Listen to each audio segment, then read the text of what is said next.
Welcome to the deep dive. We know that trying to start a new career can be, well, overwhelming. So we take that huge stack of research and distill it into a clear, actionable roadmap for you. Our mission today is, frankly, crucial. We're carving out a definitive, step-by-step path for you to enter the high-demand, high-paying field of cybersecurity in 2026. And we really have to start by getting our heads around the sheer scale of the problem. I mean, that's what's driving all this demand. Right. If you were to calculate the global cost of cybercrime, so everything from ransomware to intellectual property theft, it would be the third largest GDP in the world. Wow. Right behind the USA and China. That level of malicious activity, it just demands a serious, sophisticated defense. Exactly. And that demand has created this huge, persistent talent gap. We're looking at a global shortage of what, about 5.5 million cybersecurity professionals by 2025? That's the number. The jobs are there, they're waiting to be filled, but the right people, well, they often just don't know where to start. Which is why we've put together this action plan. We're going to tackle the two biggest points of confusion for anyone starting out. First, where do I even begin in this massive field? And second, the big one. How do I get around the demand for experience when every entry-level job seems to require 5 years of it? Exactly. Our goal is to give you a tangible path, not just, a bunch of theory. Okay, let's unpack this.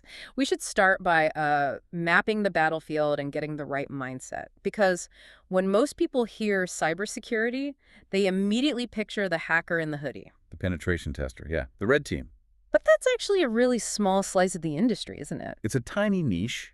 Most companies, what they really care about is protection. They want to prevent the attack in the first place or detect it super early. So defense. Defense. About 80% of the jobs are on the defensive side, what we call the blue team. That is where the opportunity is, and that's where most beginners should be looking.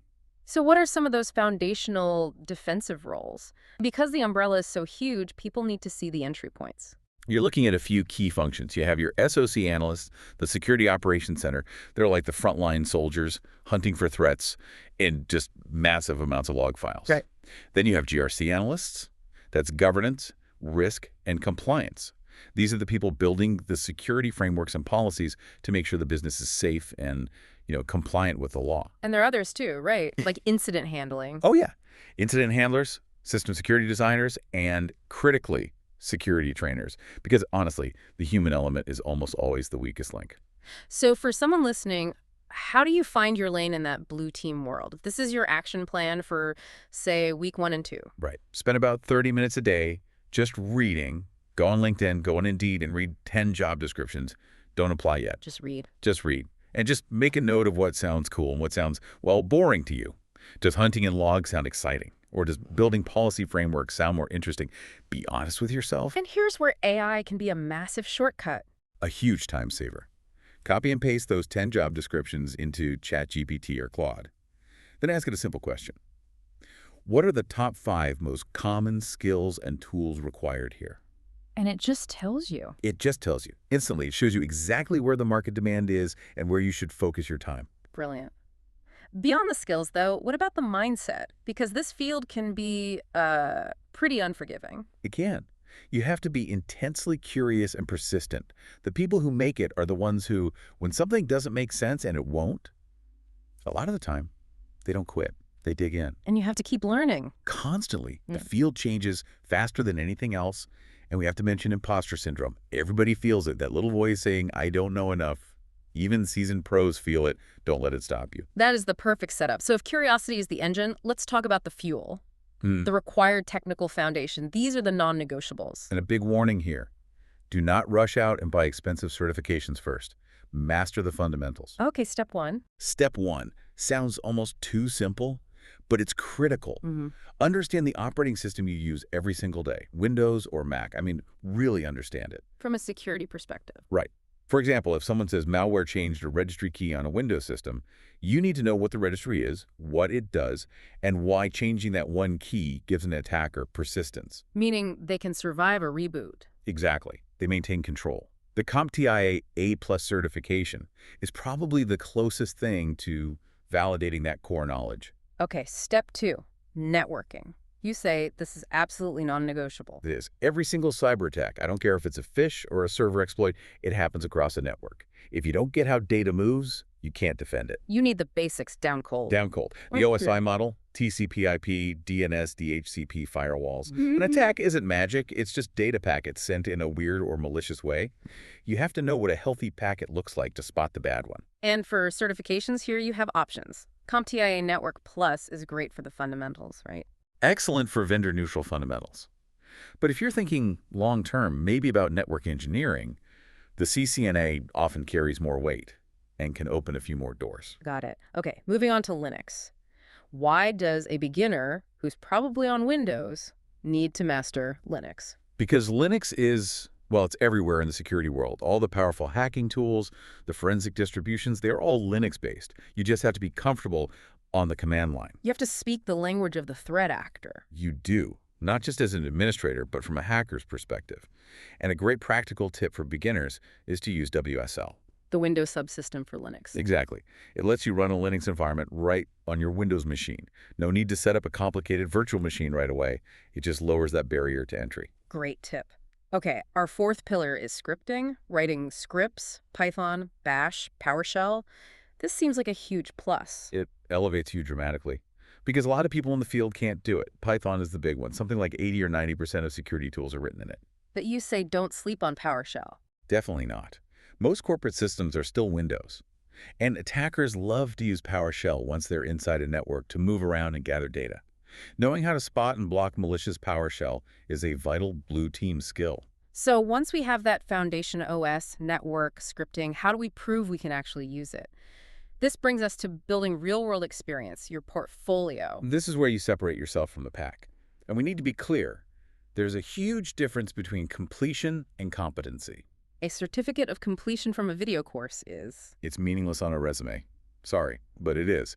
Employers need proof of tested mastery, like a real CompTIA cert, and they need to see that it's backed up by hands-on skills. Which brings us to virtualization. Yeah. This is the skill that lets you build your own lab, your own playground. Your legal playground, yes.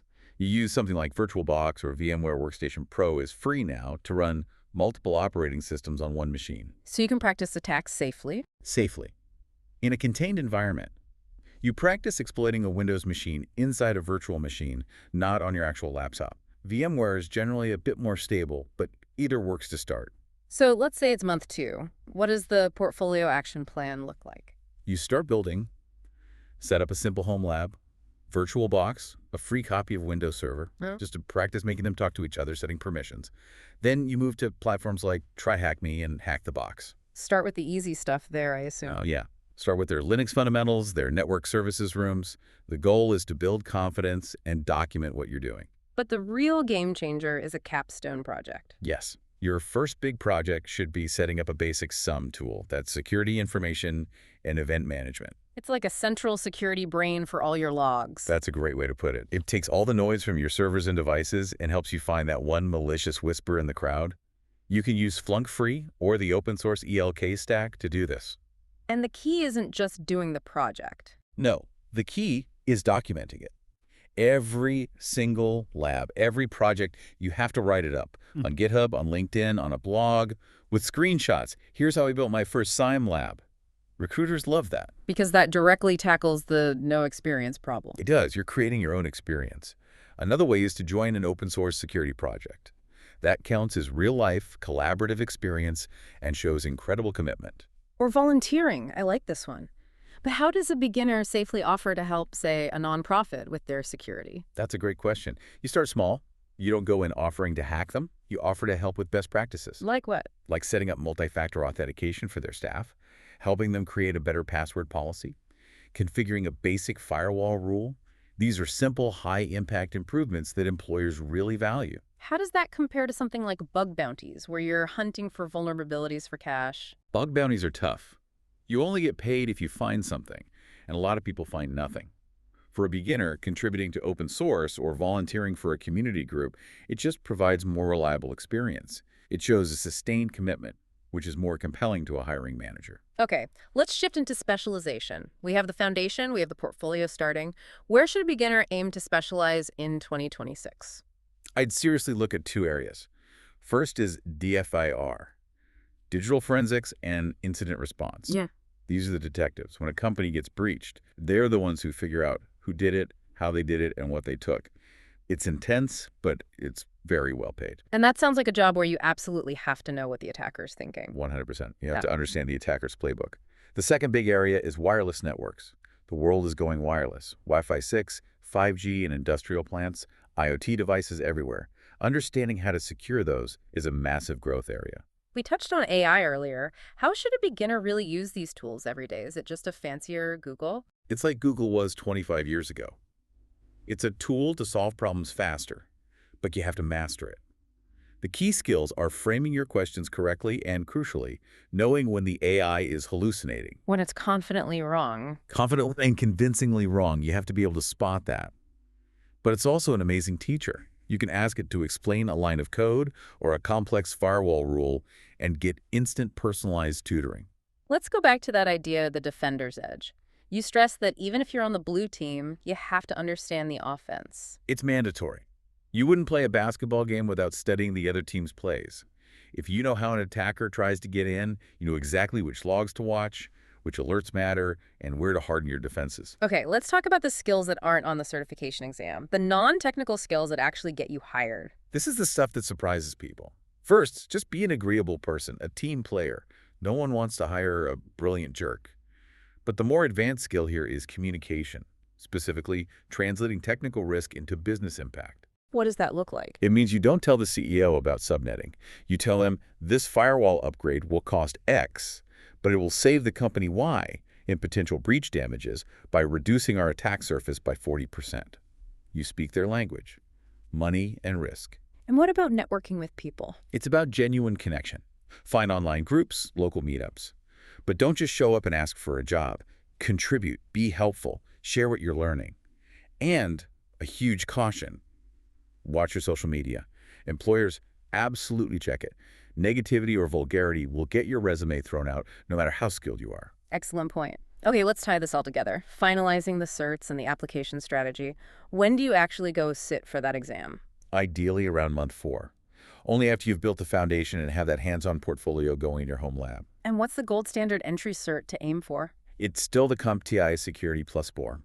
It's globally recognized. It's what hiring managers look for as the baseline. It covers everything from GRC to incident response. It proves you have that broad foundational knowledge. Now wait, why Security Plus and not the CISSP? People always hear that's the gold standard. Great question. The CISSP is the gold standard for managers and strategists, but it requires 5 years of paid, hands-on experience. You just don't qualify when you're starting out. Security Plus is the cert that proves you're ready to start that 5-year journey. So after Security Plus Plus, that's when you specialize. If you're into cloud, you look at an AWS or Azure Security cert. Exactly. Then, around month 5 or 6, you start applying strategically. You optimize your resume and LinkedIn to showcase your projects, not just your certs. So instead of saying no Splunk, you say, built and configured a home SIEM lab using Splunk to detect network anomalies, resulting in a 95% reduction in false positives during simulated attacks. Show impact. And what's the secret weapon that most people miss in the application process? Proactive outreach. After you apply, find the hiring manager on LinkedIn. It takes 5 minutes. Send a short, genuine message. Something like, "Hi, I just applied for the SOC analyst role. I've been building hands-on experience with home labs and TryHackMe. I'd love to bring that energy to your team." And most people just don't do that. 95% of applicants don't do it. That one little step can be the thing that gets you the interview. So what this all means for you, the listener, is that the roadmap is really clear. 6 to 12 months of focused, consistent effort from zero is realistic. Certs are necessary, but they have to be backed up by documented, hands-on experience. That is the key. And I want you to think about the controversy when Google first came out. Yeah. Back in the late 90s, a lot of people said using a search engine was cheating, that it wasn't real learning. I remember that. AI tools are in the same place today. Knowledge isn't about memorizing facts anymore. It's about finding solutions quickly and effectively. The modern challenge is telling the good answers from the bad ones. Focus on that discernment, focus on that portfolio, and focus on that mindset of continuous learning. That's your path to breaking into cybersecurity in 2026. And we really encourage you, start today. Go play with a tool like Claude or Perplexity. Ask it to explain a technical concept. See how it works. Thanks for joining us for this deep dive. We'll see you next time.